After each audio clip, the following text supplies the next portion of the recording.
I get in the car, we go back to Greensboro, get to the Coliseum in Greensboro, and they tell us, yeah, no one's showing up because they decided to cancel. By this time, it's 2:00 in the morning or whatever it was.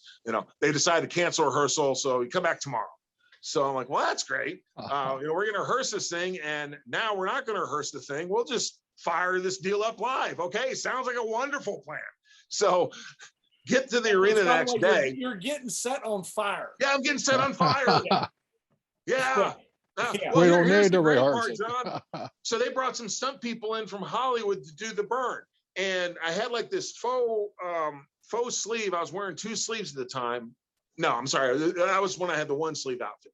But the sleeve was like, now they have the technology with pyro is they can actually do like on skin burns because they have a cooling gel that you wear and the accelerant, and they're one solution. Well, back then it was different. They had a cooling gel, and they built me the sleeve, and it had the Nomax or whatever it is that the race car drivers wear, and cooling gel, and on the outside they're going to slather this pyro gel that burn. It burns, but not really super hot. But it's still, 250 degrees or 300 degrees, whatever it is. So a few hours before the show starts, I get to meet with the stunt people from Hollywood. And this is where it was really comforting, because they're like, okay, so you guys are going to do this live, right? I'm like, yeah. And they go, yeah, normally it takes us a week to prepare for a burn. I'm like, yes, this sounds awesome. So we go out behind the arena, and they put some fabric on my arm, and the cooling gel, the fabric, and then the accelerant, and light my arm on fire. So I'm looking at my arm on fire, and I go to move. No, don't move that way. You have to keep your arm behind you, and keep the flame behind you, because if you go this way, you'll inhale the flames, which will go into your lungs, which will probably kill you. So, okay, cool. That's good to know.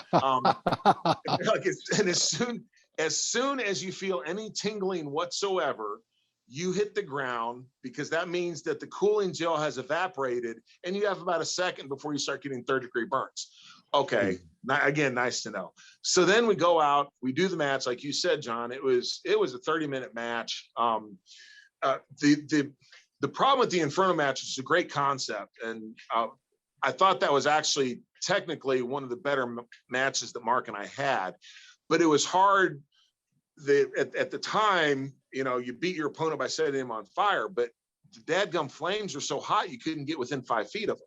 And Mark and I, of course, we both have long hair and all that stuff, so they sprayed us down with all these chemicals to keep us from burning. But nevertheless, in the back of my mind, I'm like, if we get too close to this thing, we're both going to go up. And then go through the match. It's half an hour match or whatever it was. And at this point, we do the stunt. And that was great, because my one arm was the arm that's supposed to be set on fire, and I get hit. Something happens anyway. I'm pantomiming with this arm, which is not the arm that's supposed to get on fire. This actually went up against the grating where the flame was. So that burned me badly. So I'm doing the ow while this arm's getting hit on the other side to get set on fire. And then I have to pantomime, of course, that my arm is set on fire, while also remembering not to inhale the flames, which will kill me. And as soon as I start feeling any sort of tingling with 20,000 people screaming, I'm supposed to hit the ground and trust that they're going to hit me with the fire extinguishers before my arm burns up. So it was really not a lot of pressure at all. So your one arm is on fire, but you're having to sell the other arm that is the working arm. I can't sell this arm, but this is the arm that actually hurts, but this is the arm that's on fire. Yes. And I don't know what could go wrong. You got 20,000 people who aren't in on it, that are all around you in the crowd. Yeah, exactly. And they're all screaming and yelling. And my only thought is that a tingle, or can I hold on for another second when my arm is burning? Yeah. Your mind's racing. What is that feel I feel there? It had to be hot in the ring. I mean, I remember when you guys were setting up, I was there that day. It was hot just to be around it. But being in the ring, you guys had to be scorching in there. Yeah, it was. And of course, every time you take a bump or have a big move, they'd shoot the flames up.